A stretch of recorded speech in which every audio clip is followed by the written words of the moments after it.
Una vez, perdón, una vez que el alimento llega ya muy procesado, muy digerido, y después de toda la absorción de nutrientes del intestino delgado, el alimento va a llegar a la zona final del intestino delgado, que es el ileón. En esa zona del intestino delgado va a haber un sistema o mecanismo de control de paso del alimento a la siguiente parte del tubo digestivo, que es el intestino grueso. Esa zona de control es la válvula ileocecal. Esa válvula ileocecal tiene varias funciones. Una función es regular la velocidad del paso del alimento hacia el intestino grueso. Otra función de la válvula ileocecal es evitar que haya un retroceso, evitar el retroceso. Porque si retrocede el contenido, entraría materia fecal al intestino delgado desde el intestino grueso. Y eso en ningún caso es interesante, porque en el intestino grueso, como ya hemos estudiado en el estudio previo, hay un gran contenido de bacterias, muchísimas bacterias, que pueden vivir perfectamente en el intestino grueso alojadas. La pared del intestino grueso está preparada, pero no en el intestino delgado. Entonces tiene un mecanismo, pues como el de cualquier válvula, tiene una válvula que consta de pues unas valvas o un tejido que protruye o que está enfocado hacia el intestino grueso. De manera que cuando hay mucha presión del lado del intestino delgado, lo cual quiere decir que hay alimento, las válvulas permanecerán abiertas y el alimento pasará. Y si hay mucha presión en el lado del intestino grueso, lo cual querrá decir que hay mucha materia fecal que todavía no ha transitado, pues esa presión cerrará las válvulas, ¿vale? en ese punto. ¿Qué sucede en el intestino grueso? ¿Cuáles son sus funciones? Pues tiene dos funciones principalmente. Una función es la función de absorción de agua y de electrolitos y vitaminas, lo que todavía quede, fracción de nutriente que quede en ese alimento o en ese residuo ya. Entonces, esa absorción de agua a través del tubo digestivo del intestino grueso lo que va a hacer es compactar ese material, se va a compactar. Y por otra parte, tiene una función de almacenamiento de la materia fecal que se está formando, de esas heces que se están formando.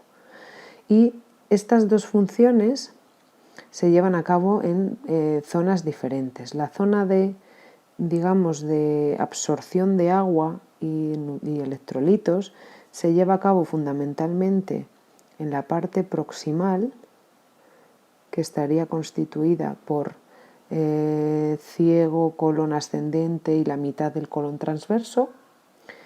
Y aquí lo que vemos es que el material todavía es bastante líquido, se va absorbiendo agua y se va formando una especie de papilla, y a medida que avanza en el colon transverso ya se van formando las heces como tal, porque ya el material es bastante más sólido.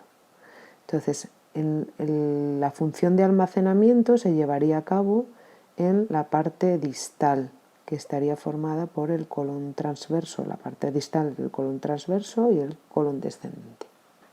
De manera que en las paredes del intestino grueso la musculatura va a experimentar dos tipos de movimientos peristálticos. Una motilidad específica de esta zona del tubo digestivo. Esos movimientos se denominan movimientos australes o austras y movimientos en masa o de masa. Las austras son unos movimientos que lo que permiten es el mezclado y la absorción del agua. Son muy parecidos a los movimientos de segmentación del intestino delgado que hemos comentado antes. De manera que lo que hacen es generarse unas ondas de contracción que actúan como un mortero y que mezclan el alimento o el resto de alimento que queda y que facilitan que esta materia se ponga en contacto con la mucosa y se absorba el agua.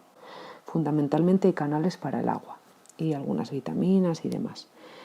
A nivel de qué zonas de la musculatura se lleva a cabo este tipo de segmentación o de austras, pues a nivel de lo que se denominan las austras en sí mismas. Las austras son esta especie de globitos que forma el tubo digestivo.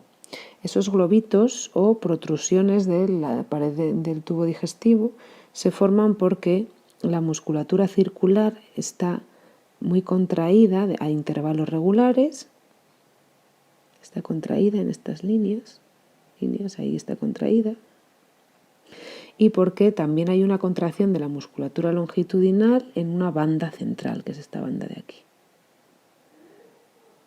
¿Vale? Toda esa musculatura sufre una contracción más intensa a intervalos regulares y actúan como una especie de mortero que machaca la materia que hay ahí dentro y permite que la absorción de agua se lleve a cabo.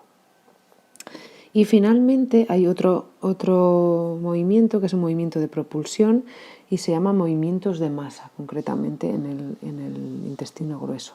Y es muy parecido a los movimientos de peristaltismo de propulsión del intestino delgado, que decíamos que era como cuando apretamos el tubo de la pasta de dientes para que salga, pues una cosa muy parecida. Se genera una onda de contracción y esa onda de contracción impulsa el contenido hacia adelante. Esa onda lo que hace es avanzar, ¿vale? La diferencia de los movimientos de masa con los movimientos de propulsión del intestino delgado es que estos son menos frecuentes y aparecen de 1 a 3 veces al día.